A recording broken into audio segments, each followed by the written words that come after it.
Hindi basta-basta ang gustong magpatumba. Aligasyon nito ng mayor ng Sharif Aguac, Maguindanao del Sur na nakaligtas sa pananambang.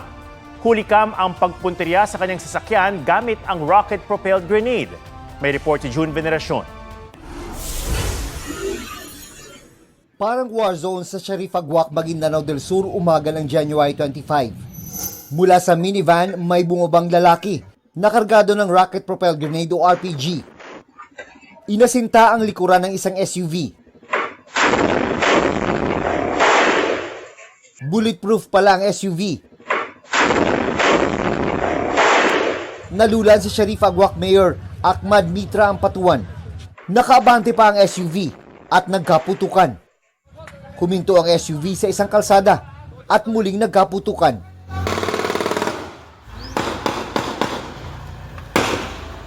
Inambos.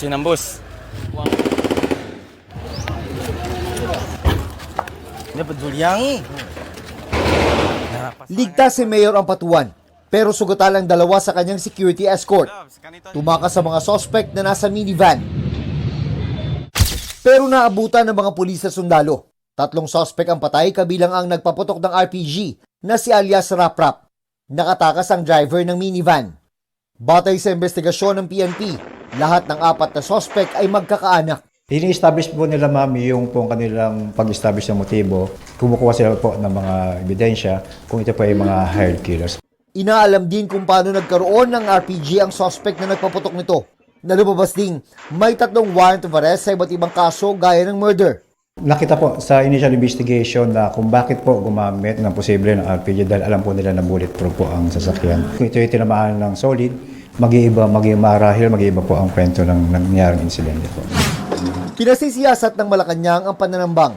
Kinukundina po ng Pangulo ang nangyaring yan. At dahil sa kanya pong pag-uutos at direktiba, agad-agad din pong kumilos ang DILG, pati po ang PNP. Sa utos ng liderato ng PNP, bumuo na ng Special Investigation Task Group para imbestigahan ang ambush at matukoy kung sino ang mga nasa likod dito. Lumalabas din na pang-4 na beses na pala itong may nagtangka sa buhay ng mayor ng bayan ng Sharif Aguac. Paniwala ni Mayor Ampatuan, hindi basta-basta ang may gustong magpatumba sa kanya. Hindi ko akalain na mga ganun mangyari sa akin. Sinong tao na ganun na kalakas na bari sa akin? Nagtataka rin daw ang alkalde kung bakit siya binawian ng security detail. Bigla lang naalis yung escort ko, doon na nagpasok yung lahat ng threat sa akin na ambusin ako. Sinusubukan pang makuha ang panig ng PNP tungkol dito. June Veneracion nagbabalita para sa GMA Integrated News.